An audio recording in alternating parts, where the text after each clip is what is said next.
Welcome back to the weekly What's Up. I'm Alex Ernst. And I'm Dory Nagel. And this is your weird national news. 2 Missouri students competed for 66 rounds at their spelling bee until the event planners ran out of words for the contest. According to the Miami Herald, 5th grader Sophia Hoffman and 7th grader Kush Sharma sailed through the national spelling bee words and 20 additional words that were picked from the dictionary. After spelling for over 5 hours, the bee officials rescheduled the event for March 8th at an undetermined location. Wow, that's impressive. A 5th grader to 7th grader? I didn't know they could compete. Like, I always thought it was done by age. Right. I mean, I've never competed in one, so I don't know. Have you? No, I haven't. I've just seen them. I can't spell to save my life. No, that's smart.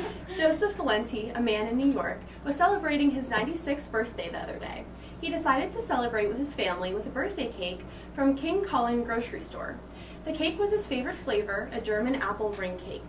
The problem was that there was a dead rat in his cake when they cut into it. Before finding the rat, he had taken a few bites, noting that it didn't taste quite right. He later suffered from stomach pains and diarrhea. He flipped over the slice and saw the 5-inch rat's tail sticking out along with the head. I hope this grocery store now will have a thorough inspection and note a rodent issue in the bakery. There's no way that was just like an accident. Some employee must have been really ticked off or something. Oh, it's disgusting. Oh, I can't even imagine just enjoying your birthday and then it's ruined. Especially your 96th birthday. Yep. A man in Iowa has been fired after he attacked a vending machine with a forklift, all for a Twix bar. On February 21st, Robert McKenniff was working his second shift at a warehouse in Milford, Iowa. When McKenniff inserted his dollar into the vending machine, the candy bar didn't budge. After rocking the machine back and forth and having no luck, McKenniff used the forklift and dropped the machine 6 times until he received 3 candy bars. According to UPI.com, 5 days later, McKenniff was fired. Wow, he really wanted that candy. Yeah, I mean, admire the determination. Blondie Bennett, a woman obsessed with becoming a real-life Barbie, has now started hypnotherapy to make herself completely brainless and decrease her IQ. She said, "Natural is boring. I would love to be like completely plastic." She's had 5 breast augmentations and other procedures to help attain her goal, but becoming brainless is her final goal. She also said, "I've had 20 sessions of hypnotherapy and I'm already starting to feel ditzy and confused all the time." Her friends and family don't approve of her lifestyle, but this busty doll, aka her Twitter name, is as happy as can be. There's gotta be something wrong with her mentally. Yeah. Or she was like scarred as a child. That's really unfortunate. She just doesn't want to be human. She has a lot to offer the world. Sad. Business owners are always being told that location is key to being successful. In San Francisco, a group of Girl Scouts applied this principle perfectly by selling their famous cookies outside of a pop store. UPI.com reported that Danielle Lee sold 1,200 boxes of cookies while she was outside of a cannabis shop in California. Lee's mother, Carol, wanted to teach her daughter about medicinal marijuana while helping her sell cookies. Since this news story went viral, Girl Scouts have been selling cookies outside of weed shops in other parts of the country, such as Colorado. Very interesting. I mean, they know their customers. Yeah, well done, ladies, well done. Next, a bull wandered into a backyard swimming pool in San Antonio, Texas last Friday after escaping from a nearby ranch. The Telegraph reported that firefighters removed the bull from the swimming pool, but surprisingly the officials are experienced with removing animals from backyards. Officer Walter Yeats said he has pulled donkeys and mules out of wells in the past. Officials are still on the lookout for cows that also escaped from the ranch last week. It's casual, just have a bowl in your pool in the backyard. It happens, no big deal. Matt Stoney, a competitive eater, managed to eat 4 Chipotle burritos, 2 chicken and 2 steak, and wash them down with a Diet Coke in just 3 minutes. His brother videotaped Matt during the event, which he uploaded onto YouTube. He didn't even stop to breathe, it was just constant eating for 3 minutes straight. His past brutal attempts had indulged eating a 14-pound burger and also competing in the Michael Phelps diet, where you have to eat 12,000 calories in one sitting. I love Chipotle, but I'm not sure I could just even eat 1 burrito in 3 minutes. I don't even know if that's possible. It's ridiculous. Have you seen the video? I haven't yet. I have to check that out. It's quite intense. I think I feel sick. Yeah. Well, that's all for our weird national news, but stay tuned because when we come back, we have Jacob and Susanna with This or That. Hi, welcome back to Weekly What's Up. I'm Susanna Shepard. And I'm Jacob Clark. And this is This or That. This week, we are having a little bit of a Disney debate. We are doing our favorite Disney movie from the 90s, the favorite Pixar movie, and our favorite Disney song. And first, I guess we're doing favorite Disney movie. Personally, my favorite Disney movie and my favorite movie of all time is Hercules. It is such an underrated movie. If you think about all the other Disney movies, like, nobody ever really thinks of it. And I can quote the whole thing. I have the soundtrack on my phone.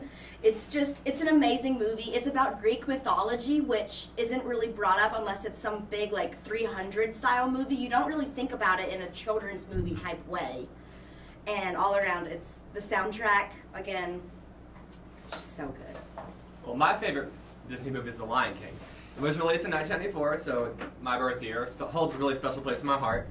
And it has a character we can all relate to in Simba, because we are all at that point in like our lives when we're like, oh, I know everything there is to know about life, and then wham, something like high school, college gets like smashed in our face. Yeah.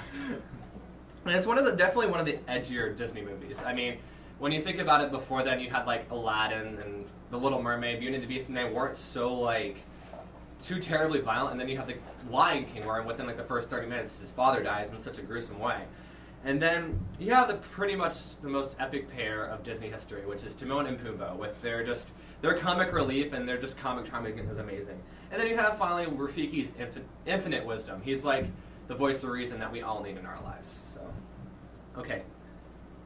Just the Greek mythology of Hercules is so like stereotypical. I mean, it's a good thing to have something like that in the movie, but like... How's Greek mythology stereotypical? I mean, you have like this like watered-down, happy version of Greek mythology, and then... like... It still has so many like things from Greek mythology that they bring up. The Muses, Hades, Zeus, Hera, they have all of those gods. They have like little things inside. Just like at the very beginning of the movie, they're talking, Hades comes in and he's like, I haven't seen this much love in a room since Narcissus discovered himself. Which Narcissus is where the word narcissism comes from. Which means you like love yourself, and then you see him looking in the mirror like, and it's just... It's so, like, if you, like, now that I'm older and I've watched it, there are so many things that I've picked up on that just make the movie even more better. I mean, it has, like, decent, like, pulp culture references, but when you think about it, it's just like another Disney movie where they completely butcher the culture that's kind of trying to reference. Okay, The Lion King, it was stolen from a Chinese or Japanese story. Disney, like, completely stole it. There's a thing called the White Lion in Japanese, and it's been around since like ancient times, and Disney stole it and revamped that. And Hercules is from 1996. The Lion King was made in 1994. You didn't go to the movies when you were an infant to watch The Lion King. You never know. My mom could have like wanted to like have some quiet time and take us to a movie. I don't know. You still wouldn't remember. I remember when I saw Hercules. My grandparents. You were 2 years old. I remember 2 years old. My grandparents took me to see Hercules on ice when I lived in Richmond. Yeah, but that necessarily wasn't like the year it was like released. It was still amazing. Have you? Well, I mean, The Lion King does have Broadway, but Hercules on ice, that adds even more to the live play of it. I win. Oh, definitely not. Anyway, we're moving on to our favorite Pixar movie. What is your favorite Pixar movie, Susanna? My favorite Pixar movie is Up. The very beginning of it, I still cry. Whenever Ellie dies, oh my gosh. And also, it's been released that Pixar wanted the house to be its own character, which I think is amazing. It makes you think about it in a whole different perspective. The director's daughter was the voice of Ellie as a child, and actually in their adventure book, that was her drawings that she drew for the movie, which I think adds more of a personal touch to the movie. Also, it was the first film to be nominated for Best Film and Best Animated Film at the Academy Awards, and then it went on to win the Best Animated Film at the Academy Awards. Well, I personally think Finding Nemo. Finding Nemo. Wow, Nemo. There is a Finding Dory coming out, though. Yeah, it's coming out like 2016 or something. It's later on. It's in the future. Yeah. One word, Dory. Dory is like the all-around best Disney Pixar character, I think. She has so many funny one-liners, and she comes up with just so many different random things to say, like messing up Nemo's name or talking to the school of fish. I mean, and then at the end, she kind of, she shows like a softer side, like a much more like emotional side, and I really like that. And not just her one-liners, but there are so many one-liners from all the other characters. I mean, it's probably one of the most quoted Disney Pixar movies ever. And then you have the compelling story of the single father searching for his son, and he learns how to trust his environment, which is really important, I think. And then finally, you have the whole setting of the ocean. I mean, the ocean is probably like one of the most boring places in real life when you think about it. Like, I mean, it's pretty much dark down there. And then you have Disney Pixar. It's only dark in the deep parts where the big anglerfish comes out. That's the only dark part. I mean, they make this, the scene with the whale, they make that whole, like, empty ocean look amazing. I think that's really great. Well, Up has some pretty amazing landscape, too. Yeah. Whenever they go to search for the waterfall, what was the name of it again? You don't even remember the character's name. A waterfall is not a character, first of all. Daredevil Falls, I'm pretty sure that was the name of it. And then they had the evil man. Okay, I'm butchering this. I don't remember very many names of it. But then there's Doug. There's Doug and the really crazy bird. Like, how could you not love the bird that goes and like pecks the old man all the time? And it's so sweet because he was so much in love with Ellie, and then Ellie goes and dies, which is really sad.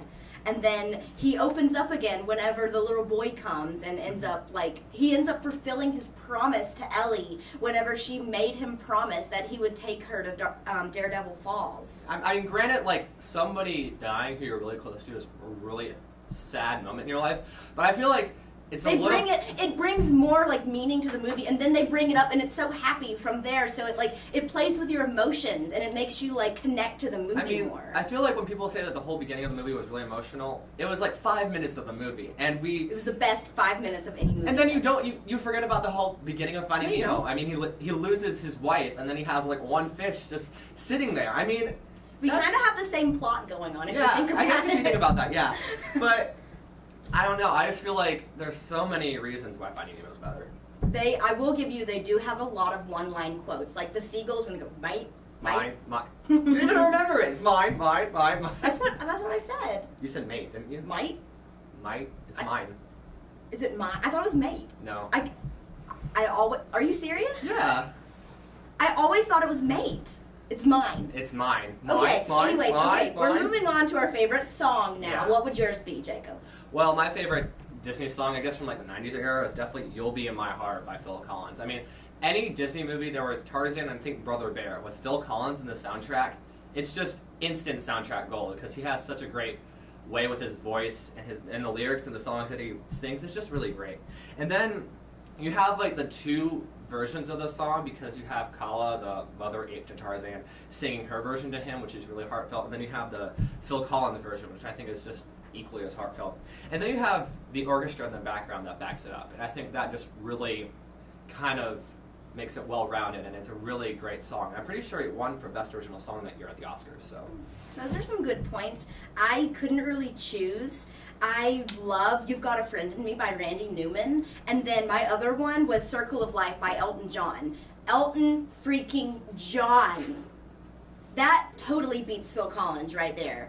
The king, the lord, the British guy, and the lyrics, the very beginning when it's all African and stuff in the Circle of Life. Have you ever actually heard the like English translation to it? I don't think I have actually. It's actually like really funny. It's so straightforward. They are, here comes a lion, father. Oh yes, it's a lion. We're going to conquer. A lion and a leopard come to this open place.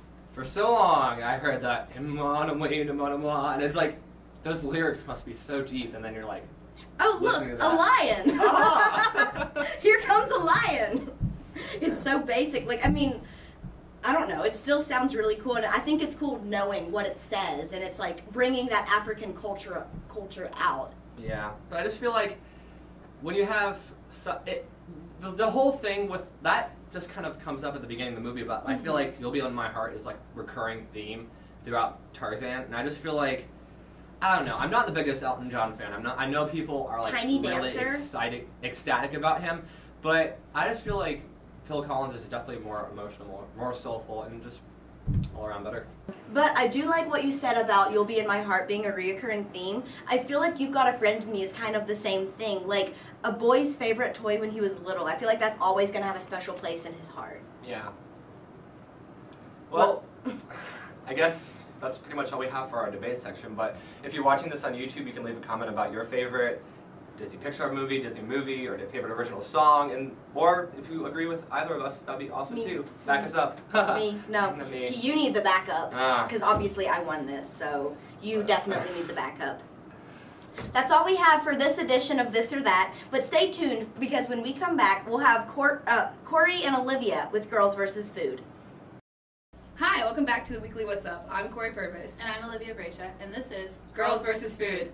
Today we are going to take a look at one of the most versatile foods on the market, peanut butter. This bread has been paired in so many strange combinations we thought we would share a few with you. One interesting combination with peanut butter is with dill pickles, and not to be confused with the character on Rugrats. People find that the sweet, tart flavor of the pickle and the nuttiness of the peanut butter actually go quite well together. The New York Times has even raved about this meal. Personally, I think that sounds like something a pregnant woman would eat, but it's just me. Probably. And I feel like pickles are so strong flavor and peanut butter is so Right, strong exactly. flavor. I'm not sure get how those are that. combined, but you know. Another weird spin on the classic PB&J is a peanut butter and tomato sandwich. These were started during the Great Depression as the price of jelly was too high and the people needed cheap vegetables in their diets. Tomatoes, with their jelly-like texture, became a perfect substitute. Apparently, during the summer months, these sandwiches could not be beat. That's also, I guess that's not as bad as the pickle though, because tomatoes are a little more subtle, but I guess like with that sweet, salty, and salty again, a little. I don't, it's weird. These first few examples seem a bit on the healthy side, which is good considering how fatty peanut butter can be. But is there any way you can make peanut butter worse for you? You may be wondering, and yes.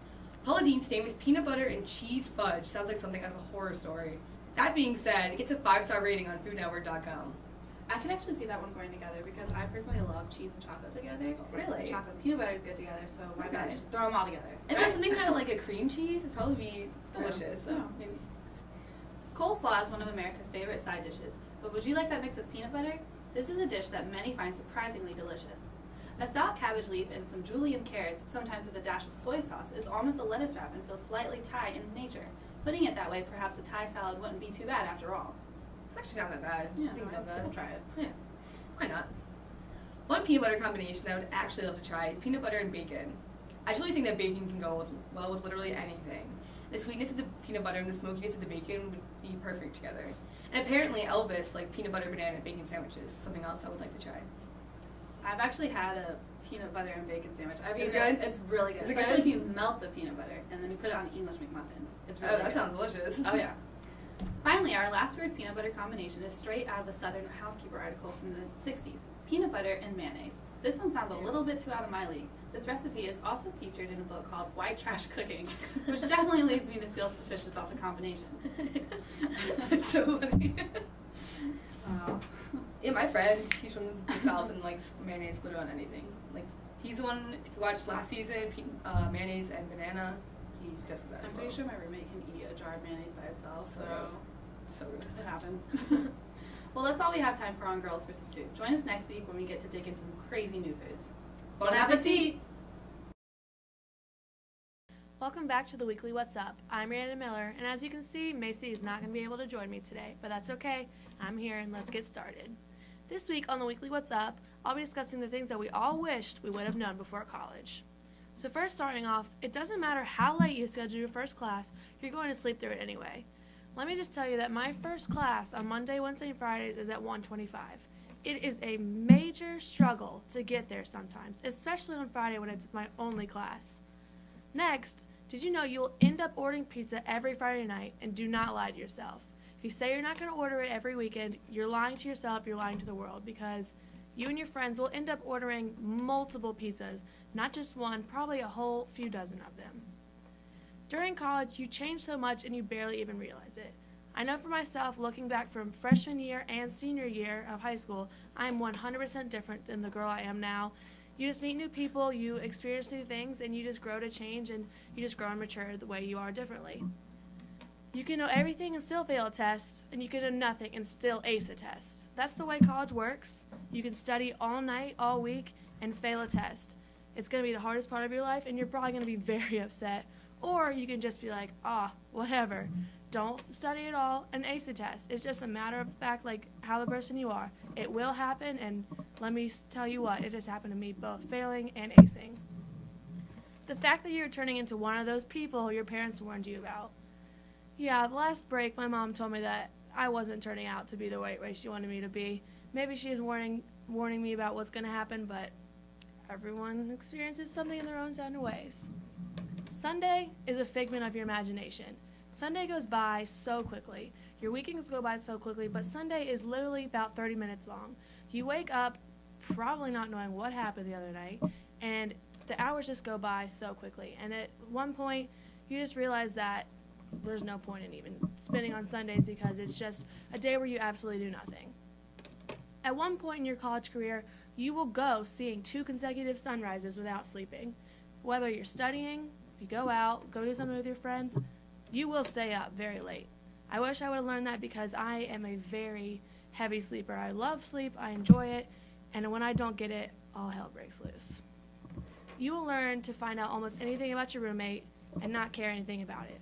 I have 2 roommates right now, and if I told you half the things that they do, I don't understand how I even get used to it. Well, that's all as college truths we have for one day. I'm Rhiannon, and if Macy was here, she would say, we'll see you next time on the Weekly What's Up.